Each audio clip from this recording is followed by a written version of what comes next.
At 3 in the morning, a young worker burst into Ole Kirk Kristiansen's home with 4 terrifying words: "The factory is burning." Outside, flames were swallowing the wooden workshop that held his machines, his designs, and nearly everything he had built. Insurance would not cover the loss. Ole was 50 years old, responsible for 26 employees, and ready to give up. But this was not the first time fire had erased his life. It was the second, and what he chose to do next would eventually put a small plastic brick into the hands of children around the world. Long before Lego, Ole was a carpenter in Billund, a tiny farming community in Denmark. In 1916, at 24, he bought the town's woodworking shop. He made doors, cupboards, farm buildings, even coffins. The work was practical, demanding, and built to last. Quality mattered because a bad hinge or a weak roof could ruin a family's home. That belief would later become the foundation of his toy company. But first, it would be tested by fire. On April 27, 1924, Ole and his wife Christine were resting while 2 of their young sons played in the workshop. 4-year-old Godtfred and 5-year-old Carl Jorg tried to light the glue heater. A spark caught the wood shavings. In minutes, flames raced through the dry timber. The workshop and the family home burned to the ground. Nobody was injured, but Ole lost both his business and the place where his family lived. He rebuilt. Not cheaply and not temporarily, he hired an architect and constructed a new family home beside a renewed workshop. In a village with almost no sidewalks, Ole even laid a concrete path outside the house. It was a carpenter's answer to disaster: make the next version stronger. Then the economy collapsed. After the 1929 crash, Danish farmers could no longer afford new buildings or furniture. They were Ole's customers, and their pain became his. By 1931, he had dismissed his last journeyman. The workshop survived, but the work disappeared. Ole began making anything people might still buy: ironing boards, ladders, Christmas tree stands, and small wooden toys. Cars, airplanes, yo-yos. A toy used less wood than a cupboard and gave a struggling family something joyful. In 1932, those toys became the beginning of a new business. The decision looked foolish to some of Ole's relatives. When he needed a loan of 3,000 Danish kroner, one family member reportedly asked why he could not do something more useful. Ole persisted. He saw children's play as serious work. He carved toys from beech wood, dried the wood carefully, sanded it, polished it, and demanded 3 coats of paint or varnish. One day, Godtfred proudly told his father that he had saved money by giving a shipment of wooden ducks only 2 coats. Ole ordered him to retrieve the boxes from the railway station and finish every duck himself, even if it took all night.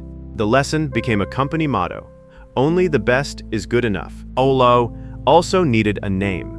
He combined 2 Danish words, leg godt, meaning play well. The result was Lego. The name entered official use in January 1936. It sounded simple, the business behind it was still fragile. In 1937, Ole spent 4,000 kroner on a modern milling machine, about 1/3 of the company's profit from the previous year. It was an enormous gamble, but it improved speed and precision. By the early years of the Second World War, demand for Danish-made toys was rising. Sales doubled. After years of uncertainty, Ole's company finally seemed secure. Then, during the night of March 20th, 1942, the factory caught fire. This time, his family home was saved, but the woodworking factory was destroyed. Machines twisted in the heat, patterns and models vanished. Employees stood in the rubble of what had been their livelihood. Ole later remembered the shock of hearing the warning at 3 in the morning. For a moment, he nearly stopped. Insurance could not finance a replacement, and rebuilding meant taking on more debt in the middle of a war. Other towns offered him places to start again. Moving might have been easier. Ole chose Billund because leaving would abandon the 26 people who depended on the factory.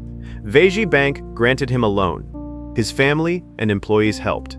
On the same ground where the old workshop had stood, they built a larger, more modern factory designed specifically for toy production. By the end of 1942, production had resumed. The next year, the company employed 40 people.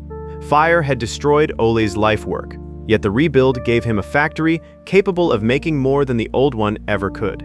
The disaster had forced the business to change scale. Then Ole made his strangest gamble.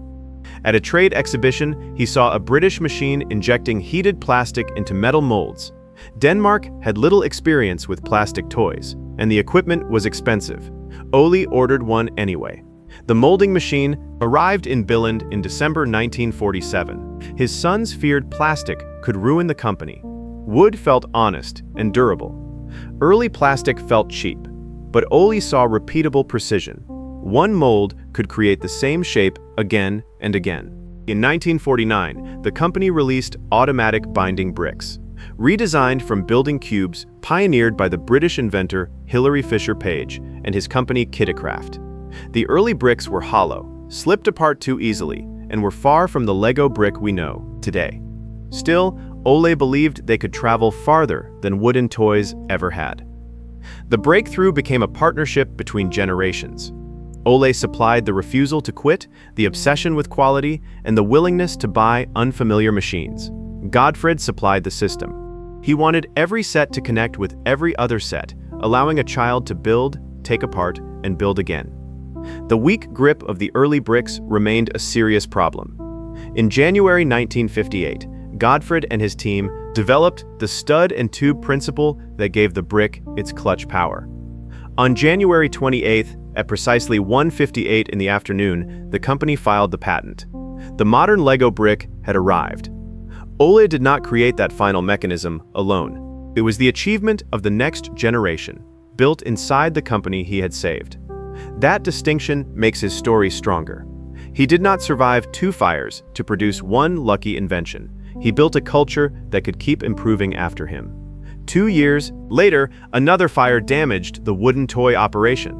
By then, Godtfred was leading the company, and he chose to stop making wooden toys and focus on the brick system. Once again, flames closed one chapter and forced the next one open. Today, the most revealing thing about Lego is not that the pieces connect. It is that they can be pulled apart and rebuilt. Ole Kirk Kristiansen lived the same principle before the brick existed. His home burned, he rebuilt. His market collapsed, he changed direction. His factory burned, he rebuilt again. Lego began with toys, but its deeper foundation was a carpenter who learned that destruction did not have to be the end of the design.